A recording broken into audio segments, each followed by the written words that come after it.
और एलिमनी में, जैसे उनका बाप और उनके दादा यहाँ पे छोड़ के गए थे उस बेटे के पास में। एक लड़की का परिवार हमेशा एक लड़का एक घर ढूंढता है जो उनसे ऊपर हो। अच्छा था, पहले अच्छा था, लेकिन अब भी एक लड़की की शादी इस बिना पे नहीं करवाई जाएगी कि लड़का अच्छा है। इंडियन सोसाइटी में आज भी एक लड़की की शादी इसी बिना पे करवाई जाएगी कि लड़के की नौकरी क्या है, महीने की तनख्वाह क्या है।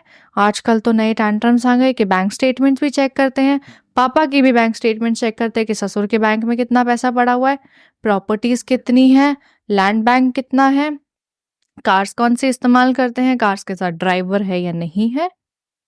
आप रिश्ता बना रहे हो या बेटी बेच रहे हो, सिंपल सा पॉइंट ये है।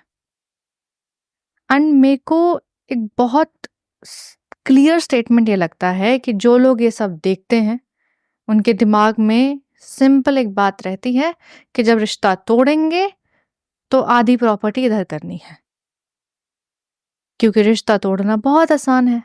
हमको तो पता है कि रिश्ता तोड़ेंगे, डिवोर्स होगा, पेपर पे साइन करेंगे।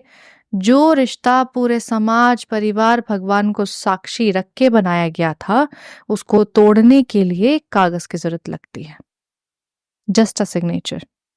और वो सिग्नेचर सिर्फ ये नहीं कहता कि रिश्ता खत्म हुआ है।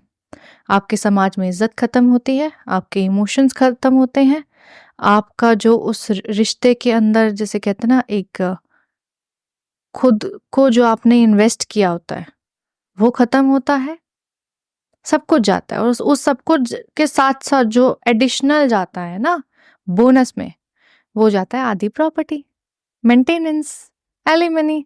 क्योंकि लड़कियां इंडिपेंडेंट है, एजुकेटेड हैं, बट वो अपनी जिंदगी में कमाना नहीं जानती हैं, उनको इजी मनी चाहिए। वो लड़का है ना, मुझे पालेगा, मेंटेनेंस देगा, मेरे महीने का खर्चा उठाएगा। तुम तो इंडिपेंडेंट थी ना, फेमिनिस्ट थी, एम्पावर्ड थी, एजुकेटेड थी, कहाँ गई डिग्री? कमाओ खाओ। वो लड़का जब कमा के खा के खुद के परिवार को भी चला रहा है, तुमको भी दे रहा है, तो तुमको क्या प्रॉब्लम है? तुम्हारे रिलेशनशिप में टॉक्सिसिटी थी, रिश्ता खराब था, बंदे से नहीं बनी, परिवार से नहीं बनी, XYZ रीजन थे, खत्म करो, आगे बढ़ो, डिवोर्स ले लो। डिवोर्स लेने के लिए मना नहीं कर रहे हैं, टॉक्सिक है खत्म कर दो, प्रॉब्लम है खत्म कर दो, ओके दैट्स इट। खत्म करने के बाद पैसा क्यों चाहिए मैडम? किस लिए चाहिए? अपना घर चलाने के लिए, अपने रेंट भरने के लिए। अगर कोई एक लड़की ऐसे ना बिल्कुल गांव देहात की, जिसको ना कमाना आता है ना बोलना आता है, जिसको पता ही नहीं है क्या करना है अपनी जिंदगी में, वो अगर महीने का मेंटेनेंस मांगे तो समझ में आता है, उसका पति भी खुशी खुशी देगा कि यार बेचारी करेगी क्या। लेकिन वो मैडम जिसके खुद की भी प्रॉपर्टी है, बाप का घर भी है, सब कुछ है, उस मैडम को आधी प्रॉपर्टी चाहिए, 50 लाख 1 करोड़ रुपए तो ऐसे मुंह खोल के मेंटेनेंस और एलिमनी में, जैसे उनका बाप और उनके दादा यहाँ पे छोड़ के गए थे उस बेटे के पास में। वो